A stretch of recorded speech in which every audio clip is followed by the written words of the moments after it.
What is up, you wonderful people? So, this is yours truly, Zach Simmons, or some call me Buddy, and I'm going to start a new podcast. I'm going to do a couple a week, and the podcast is going to be called The KBR Show. For anyone that knows me, my nickname is Buddy. By all my sister's friends, I answer that name quite often. If I hear Buddy, I'll turn and look. If I hear Zach, I'll turn and look. If I hear Zachary, I'll turn and look too, but the KBR Show. Obviously, the B's Buddy. The R is for Ray. And then my gamer tag on any game is King Buddy Ray 2324. So that is where that was originated from. Something that got me into wanting to do this is everyone knows me. I love to talk, especially about sports. So I'm going to talk a little bit about sports, do a little bit of positive interaction, maybe a Bible verse here and there. Don't really know where it's going to go. I'm just going to start and take where it takes me. So, to start us today, we're going to go on some sports topics, and anyone that's a big sports fan like myself knows that tonight, it's the first night without NBA in about 3 weeks. There's no Yankees games for your Yankees fans, and there's also no NHL. So if you're just an overall sports fan like me, it's a very boring night. So did some reading, I'm doing some laundry, and I was like, I'm just going to hop on here and chat. So to start, we're going to recap yesterday's NBA Finals. Or not NBA Finals. Wow, Zach. Really getting ahead of yourself here. We're going to talk about the Western Conference semifinals. Game 7 against the Joker, the Serbian himself, Jamal Murray. And also we had Aaron Gordon, pulled hammy. Michael Porter couldn't lift up his arm. Poor Joker had to do it by himself. Let's look at Joker's stat line. He did not have a good game. Notice why they lost by more than 30. 33 to be bad math. Yeah, 33. 33 to be exact. But Nikola Jokic played 37 minutes, only took 9 shots. He normally takes 9 shots like in half, at least. He was 5 and 9, 1 and 2 from 3, 9 boards, 7 assists, 20 points. Jamal Murray chipped in 13 points. Christian Braun had 19. So he stepped up a little bit, but what really hurt was Michael Porter Jr., 0-4 from 3 with 6 points, and he didn't look good. Aaron Gordon, he said after the game, I couldn't sprint. He played 25 minutes and had 8 points, 2-4. He only really took 4 shots. So we all know he was hurting. Ever pulled a hammy? Everyone knows how that feels. Not the best. Let's look at some OKC stats in that game. Jalen Williams, the one not from Arkansas, he went off. He had some haters after game 6. He had like 6 points. And yesterday, he had 24 on 10 of 17 shooting in 33 minutes and also chipped in 7 assists and 5 boards. He went off. SGA is going to do his thing. He may have solidified, even though it's a regular season trophy, and everyone knows some playoffs play into this. Even though it's a regular season trophy, SGA probably solidified himself as the MVP this year. My vote, if I got a vote, which I don't, sadly, would have went to Jokic, but SGA proved me wrong. You can ask anyone that I've talked to. I thought OKC was losing this. I thought they would have had a chance to lose to a healthy Ja in the Memphis Grizzlies. Ja got hurt, pew-pew, and he didn't go pew-pew, but Ja got hurt. They won that in 4 easy. But a hurt Denver team took them to 7, but SGA yesterday dropped 35 points in 36 minutes, 12 and 19 from the field, 3 or 4 from deep, 8 and 9 from the line. Everyone knows SGA. He gets to the line, James Harden-esque. So he went off. Lou Dort shut up Jamal Murray and still put out some pretty decent stats himself. Overall, great team win for the Thunder. Poor Thunder have one day and tonight off, and then they got to go back to their dome tomorrow, thankfully, and start game 1 against the Ant-Man. The new face of the NBA, as some would say. The Ant-Man and the Frenchman himself, Mr. Rudy Gobert, and some opinions and he's been a big X factor in every series this far that they've played in. For the Timberwolves, he was an X factor against the Lakers. He was definitely an X factor and shut up Draymond Green. Draymond Green could not do anything against this against this guy. And Julius Randle himself, one of the trades in the last probably, and I'm 30 years old, and in my life, probably the best trade ever for both parties. Julius Randle and Dante DiVincenzo for Cat, and obviously there's other pieces involved, but those were the key pieces. Helped everybody. Cat needed away from here because him and Rudy weren't meshing. Julius Randle wasn't meshing too well with the team. Can't really tell by the end of the year because of last year, because of all the injuries the Knicks had in the conference semis last year. But Julius Randle, big X factor in the series. And I think whoever makes it further or plays better if they both lose in the conference finals is the true official winner of that trade. But Julius Randle's a big X factor. Jay McDaniels and Alexander Walker are going to be a big factor on the defensive end against SGA. We all know Jalen Williams, freaking humongous wingspan. As I hit my hand on my fan back here, freaking humongous wingspan Jalen Williams has. Or not Jalen Williams, that Alexander Walker and Jaden McDaniels has. But the bigger thing I think a lot of people are forgetting about Jaden McDaniels, yeah, he's a killer defender. So same thing with Alexander Walker.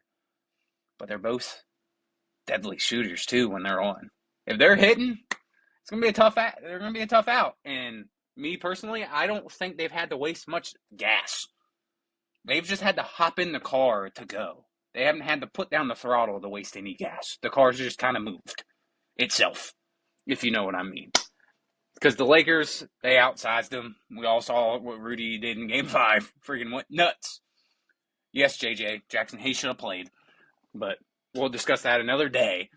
But Rudy's going to do a Rudy thing on defense, especially be that rim protector. And, man, he says he doesn't want to be the face of the NBA. But if you want to be the face of the NBA, this conference finals is where to step it up. But no matter who wins this conference finals and no matter who wins the East and who ultimately wins the NBA finals, we're going to have a new champion for the first time since the 70s. The Knicks were the last ones to win. Pacers have never won. Wolves have never won. And OKC's never won. So we're going to have a new champion in like 50 years. Pretty cool. We've had a different champion the last 9 years. Also pretty cool. So, new face of the NBA. No more Steph and LeBron beating heads like they used to do with the overstacked Warriors and the Cavs, who didn't really have nobody other than LeBron with Kyrie and Love when they were hurt. And yeah, Katie's joined you. Can't beat them, join them, right? So maybe that's what Ant will do if you can't beat OKC. Maybe he'll join them. But in my opinion, I think OKC is going to lose that series in 6. I think Game 1 is ultimately going to go to the Wolves because the Wolves are going to come out and put their foot on the gas early and often. And OKC is a little worn out from the Game 7 game series there, and they don't have a day off. Why the NBA gave them one day off when the Knicks finished on Friday and the Pacers finished more than a week ago? Don't know. Not my call, but it's probably pre-playing stuff, obviously. So, and then on Wednesday, I've got the Timberwolves winning in 6.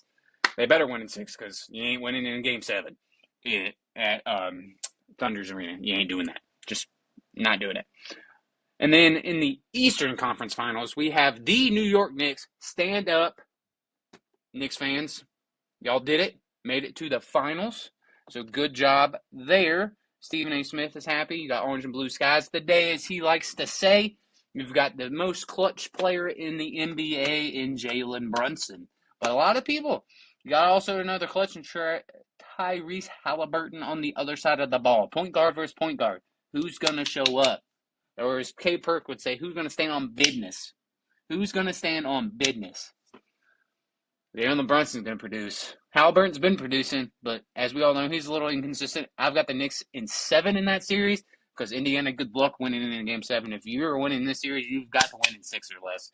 You ain't winning Game 7 in New York. And if you do, you may not get out the city. All jokes aside there, though. But Jalen Brunson's going to do his thing. Halliburton's probably going to do his thing. What really is the key pieces. Is Nembhard going to be hitting? Is Siakam going to be hitting? Obi Toppin off the bench.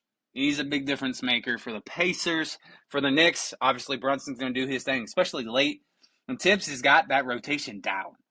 Thibodeau has got that rotation down. He sits Brunson for the first like 2.5, 3 minutes of the fourth, and he comes in and pours.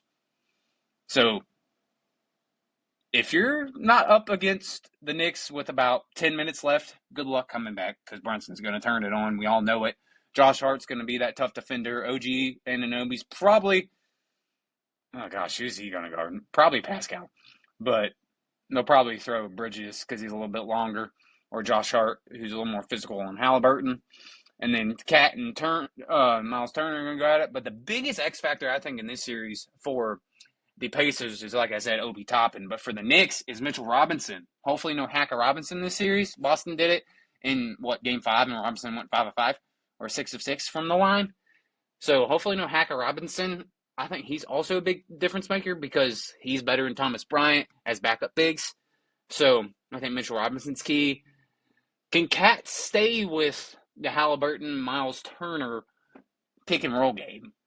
Cat can't move his feet that well. He's moving better than I can, and he's twice my size. But he still can't move his feet as an NBA player that well. But I think the biggest difference maker is who plays better between Obi Toppin and Mitchell Robinson. The better player between those two off the bench, because I think Halliburton and Brunson, 60% of the time is a wash. Mikal Bridges, OG, Cat versus Miles Turner, Siakam, and Nembhard, wash. I think it comes down to Obi Toppin, Mitchell Robinson off the bench. Obviously, Toppin's a little bit smaller, but he's a shooter, can move a little bit better.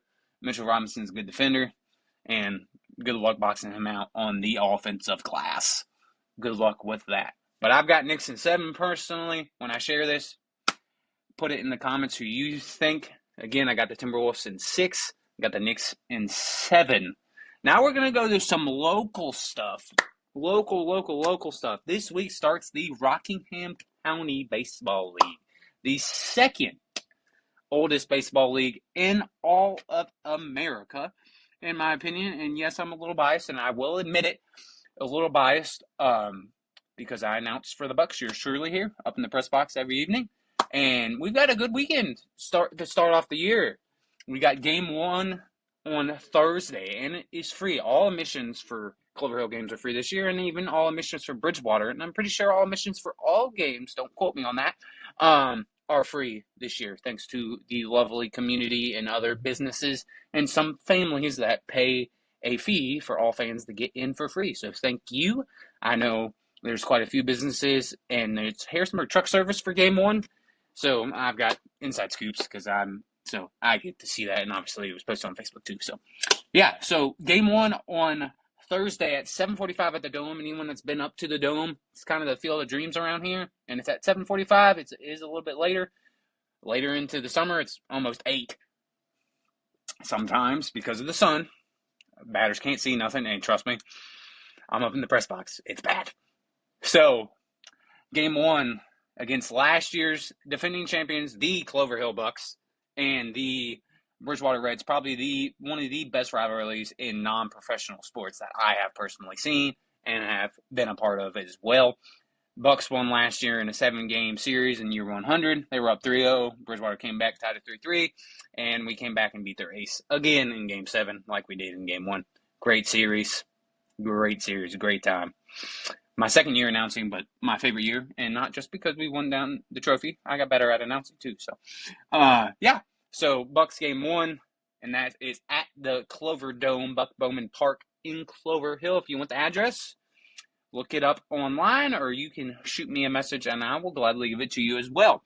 And then you got another game in the RCBL turnaround on Sunday at 6:30 at Bridgewater's place, which is Sam Ritchie Field, which is TA's baseball field behind John Whalen, and that is at 6:30 on Sunday. So we play each team 4 times during the year, and we play Bridgewater the first 2. So lucky us, right? Lucky Bucks, but that is going to be some very good baseball. Probably going to see the 2 best pitchers for both teams if I had to guess. I don't know that. I'm just assuming. I think you're obviously going to probably see Chris Huffman for one of the games and probably see Derek Schiffer for both, because that dude has no arm. He can throw 150 pitches in back-to-back days. Anyone that watches the RCBL knows that, which should be very good. Hopefully, we come out with at least one win, maybe even two. Sorry, Bridgewater fans, but I'm a Buck fan at heart. Obviously, I announce for them. Should be a fun 101st season of the RCBL and 71st of the one and only Clover Hill Bucks. And as you see in the background back here above my shelf, I've got my Buck shoes. Thank you, Fred Hill, for those. My stepdad. So thank you, Fred, for those. Those are great. And those are actually going to be worn for truly the first time on Thursday. So I'm looking forward to that as well. Now we're going to get into probably the most trended topic over the weekend, and especially the most trending on Saturday. In the WNBA, you had the Chicago Sky, and Angel Reese versus the Indiana Fever. And in my opinion, one of the top three best players in the WNBA, Caitlin Clark and the Indiana Fever. And that is top three best players because I think Asia Wilson and Sabrina Ionescu have got her, or not Sabrina Ionescu, Brianna Stewart have her beat. That's a different topic for another day, but I think Caitlin Clark could be an MVP frontrunner this year. But very interesting call during that game. If you watch any SportsCenter or ESPN highlights, very interesting call. Shot goes up. Reese goes up for a rebound because we all know she can't shoot, so she sits her butt in the lane all day. And she even misses layups sometimes. But she pushes Aaliyah Boston in the back. Clark, she gets the ball, starts to go up for a layup. Clark hacks her. Clean, in my opinion. It was later upgraded to a flagrant. They get into it. Aaliyah Boston pushes Reese back, gets a tech, and gets fined. Clark says after the game, Boston, I'm going to pay your fines. I'm going to pay it. It's fine. Thanks for having my back. I had your back. I hacked her. I didn't think it was a flagrant. Clark didn't think it was a flagrant, but I think the officials just had to make a statement and say, hey, we got to keep this in wraps. Flagrant foul. All good. No one got ejected. Reese, after the game, thought it was flagrant. Obviously, any player that gets a flagrant called in their favor in that scenario is going to still think it's a flagrant. Like, why wouldn't you? Why wouldn't you? So, Angel Reese thinks she deserves Rookie of the Year honors last year. I don't think so. I don't think she's that good. I think she's overhyped.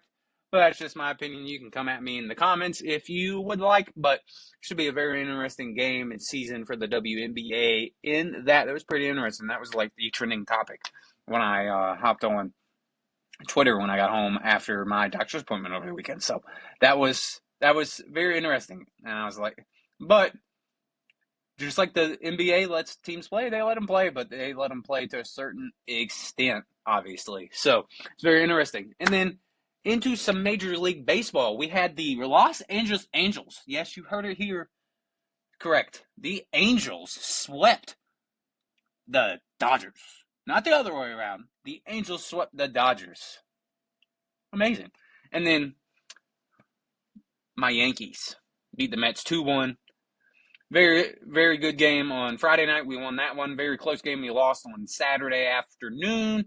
And then it was close until the bottom of the eighth. And then Pete Alonso, in the bottom of the eighth, we had a runner on third base and hit right at Pete Alonso. A clean throw probably would have been bang bang at the plate, but Pete Alonso short arms it real quick like this. Anyone that knows baseball knows that's not how you throw the ball accurately. And throws it almost over the fence. I thought I was like, did he hurt himself? I had to rewind it on TV, and I was like, but to be honest, any of us that aren't professionals probably would have threw it over the netting. So, Pete Alonso, no slouch there. You've been, in my opinion, the best player on the Mets so far this season. Sorry, Lindor. Sorry, Soto fans. Sorry about that. But the best player overall in the major leagues has been Mr. Aaron Judge with above 400 batting average, second in the league in home runs. And he doesn't, anyone that watches baseball knows he doesn't get many pitches to hit. We all know that. So, very interesting how he does there. The Yankees have the day off tonight, and then we go to and play the Rangers. And the Mets are currently, for any Mets fans, let's look how they're doing. They were losing last I checked. So we travel. No, we stay at home against the Rangers. And the Mets are currently in Boston, and they are let's see. They're down 3-1 in the middle of the sixth. So about to go in the bottom of the sixth.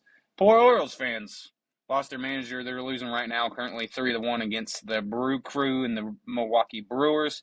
And then for local baseball, Major Leaguer Brennan Hanafy, TA grad, TA boy, he's been doing. Him and his Tigers have been doing well.